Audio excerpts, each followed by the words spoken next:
Hi, I'm your host, Annette Gutierrez, in for Nancy O'Neill. Welcome to Suncoast FYI. Today we welcome Will Luera from Florida Studio Theater and Janice Newman and Judy Lyon Schneider from the Women Contemporary Artists right here on Suncoast FYI.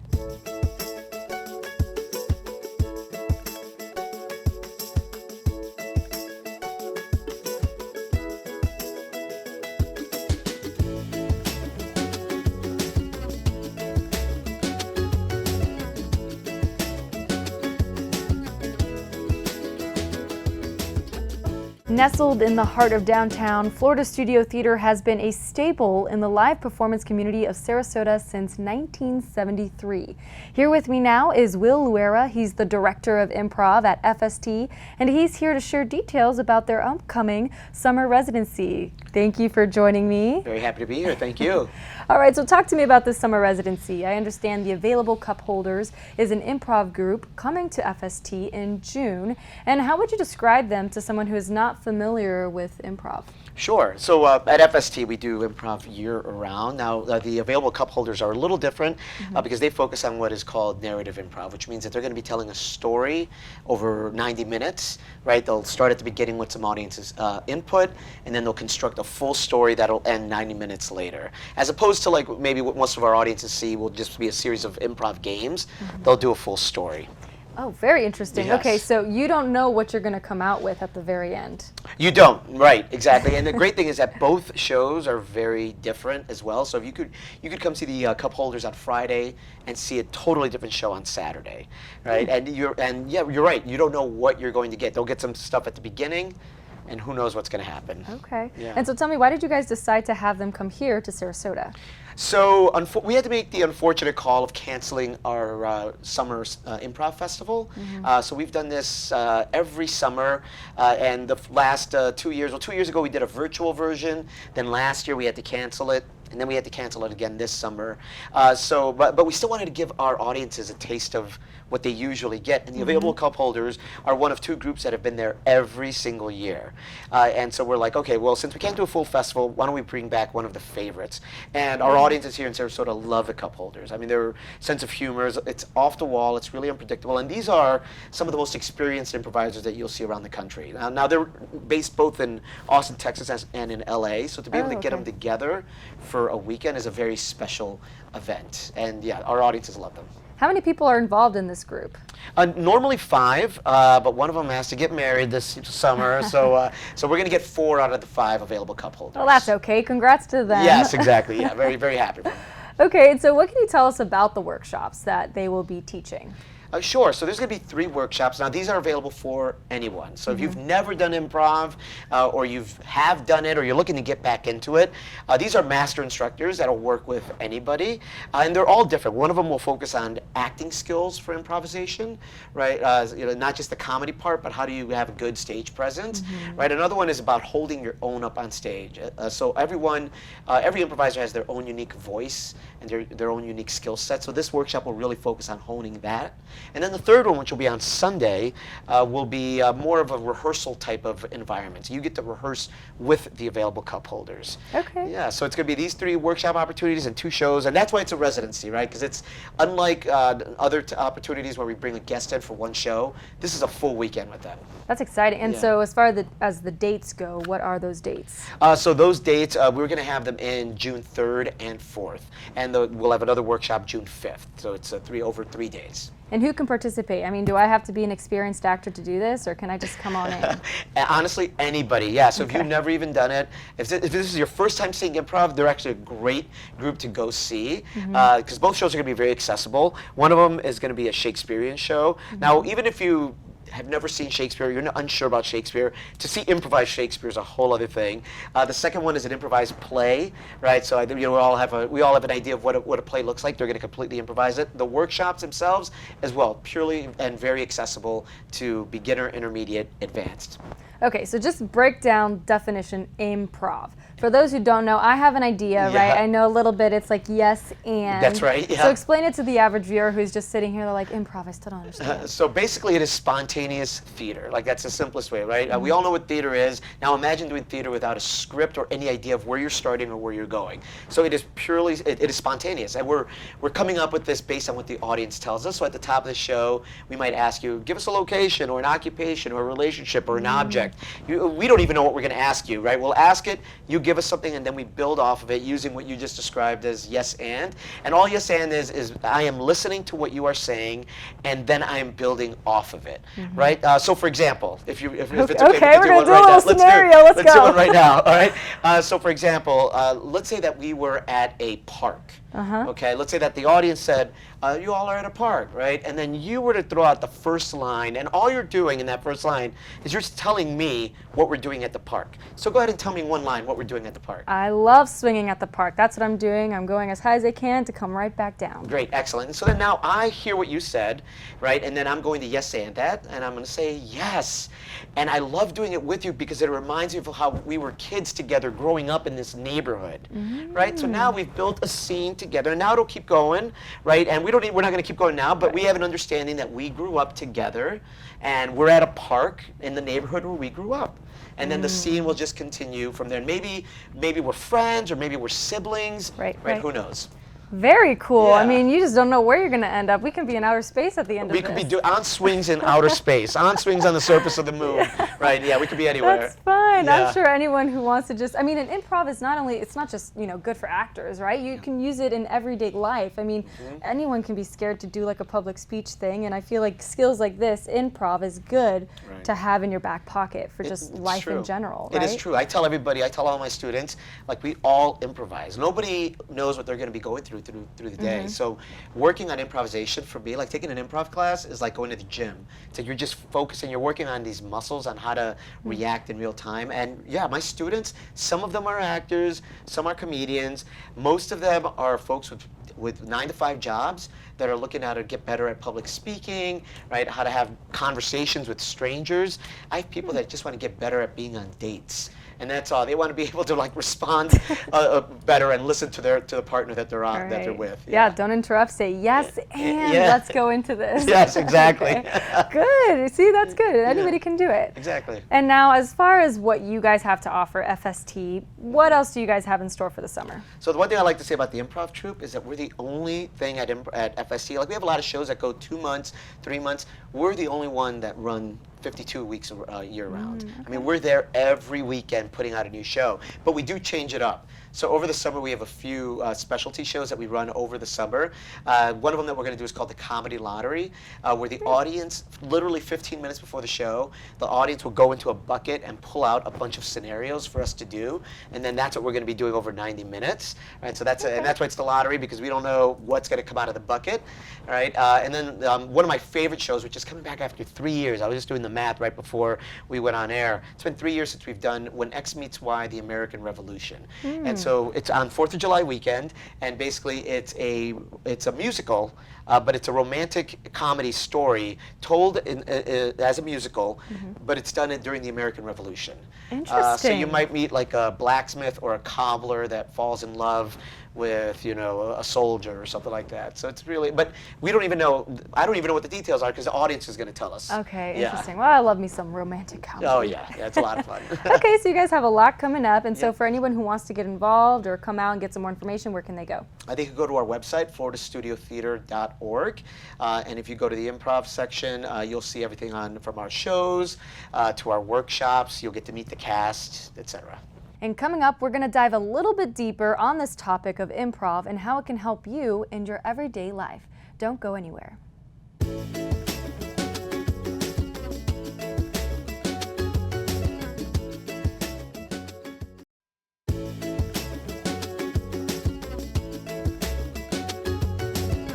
Welcome back. We are back to chat with Will Luera, who is the director of improv, to kind of dive a little deeper. And we're going to expand on the conversation that we had earlier. Not only are we going to talk about how it's a fun way to, just to have fun and watch it on the Saturday night, we're going to go into how it affects you in your everyday life. So talk to me, when you're not making audiences laugh on that Saturday night, you're also working with companies and organizations on how you can use this in the workplace, improv. So tell us more about that. Sure. So we already briefly talked about presentation, public speaking, right? And how we were all afraid of it. I mean, even though I do this professionally, I still need to present to my bosses, right, to a board, etc. So in our classes, in a very fun, light-hearted, low-stakes way, we will work on those presentation skills. But then in some of our more intimate niche workshops where we are actually going into companies, we start to focus on other things as well, like communication skills within teams, like how to listen to one another and build off of each other's ideas without blocking those ideas, right? And so there's some exercises that we do where maybe the first idea might not seem that great, but the fifth idea that comes out is pretty darn good. But the only way you got to that fifth one was by building one step at a time. So I got to get people out of the habit of blocking that first one, right? In every little idea, there might be just a little bit, like a little diamond in there that you could pull out and then eventually grow out to this bigger idea. So that's one aspect of our workshops. And again, once again, we do this all in the spirit of fun. So people are laughing, right? And they're having a good time, but taking on some important soft skills. Right. You have to evolve. It's like you have to plant that little seed and you have to water it, and it won't grow unless you water it. Right, It just exactly. has to build over time. And in this case, like the watering is this idea of yes and that we did earlier. Yes. Yeah. Okay, well that's good. And so now you also work with memory care facilities in using improv for mental fitness, right? Yes. So what can you tell us about that? Sure. So this is something that became important to me about 15 years ago. I had a student whose mother was suffering from Alzheimer's. And one thing that we were realizing while she was going through this is that some of the patients in the center that she was at they were having a very difficult time, right, as they were going through this process. And we started to realize that improvisation could really help not only with people that are already in either suffering from Alzheimer's or dementia, but maybe even in a more preventative phase. So I go to local memory care centers and I do these storytelling exercises. And I compared improv to going to the gym. So these are like cognitive fitness exercises, ways to kind of just build off of memories and start to build something together, right? And then start to have, all within this framework of having fun. For example, just the other day, I had this workshop. I went to a local memory care center, and I had them build a parade for me. I had about 12 people in my class. I'm like, let's build a parade. Who's going to be at the front, right? And somebody raised their hand. They're like, flag bearers. You need the flag bearers. So we had the flag bearers, and then we kept building it. Right after that, we had the marching band, right? And then the balloons, and it was a beautiful parade that they all built out of what they remember. And then from there, we built a story. And then I was just like, who's someone that we could talk to in the parade? And one of them was like, the person who's scooping up after the horses, right? That's what one of them said. And we went into that scene with them, right? And then suddenly they're remembering what it was like to go to a parade. And then after that, we created a barbecue grill because it was Memorial Day weekend. And so it was beautiful to see them remember, share those memories, and for us to dig into the source of those memories. And again, it's just gentle cognitive fitness in a fun way. And they were, by the end, just smiles and laughter. And for them to return to that, right, it was very nice for them as well. Very interesting. And has there been any type of studies that have been done with this kind of mental, fitness? Do you know? There are a lot of studies on how improvisation can help, especially in the building of neural pathways, new neural pathways, right? By using not only the idea of doing a new activity, which I think is good for everyone, whether it's improv or anything. Just doing a new activity is good for your brain. But improv specifically has been shown, or improv exercises specifically has been shown to benefit the brain and benefit the mind and benefit memory. Very cool. Yeah, Alzheimer's and dementia is nothing to play around with. Right, That's a scary disease, and you don't want any of your family members to get that. Right. So I think that's very interesting that you're working with that. Very cool. And so improvisation is really much more than like the laughs. I mean, I'm grateful that I get to do that every weekend, but the applications to everyday life are just like infinite. Yeah, It's on another level. And so if someone was interested in taking part in one of FST's educational improv offerings, where can they find more information? So at our website, floridastudio.org, there's a section on improvisation, and you'll see my contact information. But we also have a whole section on education, right? And so we have classes that we offer on campus that touch on some of these exercises as well. We have one that runs on afternoons and specifically geared towards our older population. It's called Improv for Everyone, right? And it touches on a lot of the same exercises that I was just mentioning to you right now. So it's all on our website, either in the improv section or the education section. Perfect. All right, you heard him. If you guys want more information on how to use improv in your everyday life or just to come out and watch a show, you can. It'll be online right there in that link.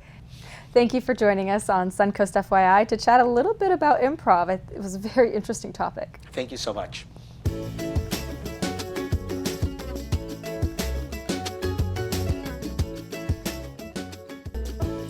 Since 1984, the Women Contemporary Artists Group has been recognizing, promoting, and supporting the contributions that women have made and continue to make to the field of visual fine arts. Here with me today are Janice Newman and Judy Lyon-Schneider to discuss the history of the WCA, the kinds of programs they have, and what you can do to join. Thank you, ladies, for joining me. Thank you. You guys ready to roll? We are. Yeah. All right, well, first off, to start, how did WCA start and what is its purpose?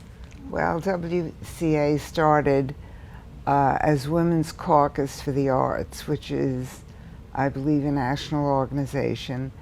And in about 1984, the Sarasota area decided to step away from the national group. It was not really offering the local people anything except accepting our dues. And so that's when our group took off. And it's become a more and more vibrant organization as time has gone on. Okay, well, that's very good, very exciting that you guys have a lot of going on, right? And so how many members do you guys actually have in the program? And if someone wants to join, how can they do that?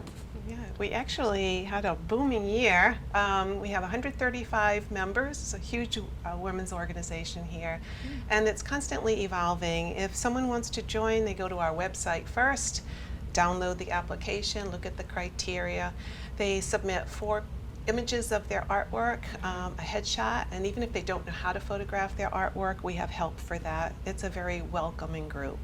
And because our mission is to support and to inspire them, we just want to open our arms and accept them in. Okay. It's also an organization where friendships develop, and many that become really close friendships. And I know originally as a snowbird, joining WCA made an enormous difference and acceptance into the community. Right, yeah, I think that's so important because Yeah. if you come here and you don't know anyone, you can get involved in a group like something like this where you guys can all share the same hobbies, visual art, connect through art, right? Yes. Yeah. And so tell me, what programs do you guys actually engage in? It's amazing, the array of programs that we offer and the events. We have an annual exhibit that we're going to be talking about. We're very excited about that opening next week. We also offer formal educational programs where we might have a speaker or field trips to artist studio, panel discussions, workshops. And then we have a lot of informal things. We meet in members' homes, or we've been doing this outside or on Zoom also, to talk about our artwork, whether it's in progress or whether we're on a journey towards something, and we get feedback from each other. It's a very trusting community. And we have sharing of art supplies. We do a scholarship. The scholarship, we also have an annual retreat, which is limited to a certain number of members, where we go away for 3 nights and 4 days. It's like grown-up art camp, and it's fabulous. I was just about to ask you, is there an age limit? I mean, can anyone join? No. Anyone can join. No Okay. age limit. Yeah, Okay, that's good to know. and also I want to point out that My first application process, I wondered if I was good enough. I wasn't sure about that. We welcome emerging artists as well as very established artists. People who might just be returning or starting a journey, or they've been making art since they were 15 years old. Yeah. Okay, and as far as the type of art, what types of media are used by the artists? I don't know if you could name a media that we don't use. Right. You know, actually, we don't have video at this point. No. We don't have facilities of that, but paint of any sort, mixed media, collage, encaustics, printmaking, really, Sculpture, you name it. fiber Yeah. arts, You name quilting, digital art. it. Yeah. All right. Well, I think if you love art, this is the organization Right. for any women, right? Yes. Right. Yes. And now, can you give us the details about how? What is the website address for how someone can get involved in this?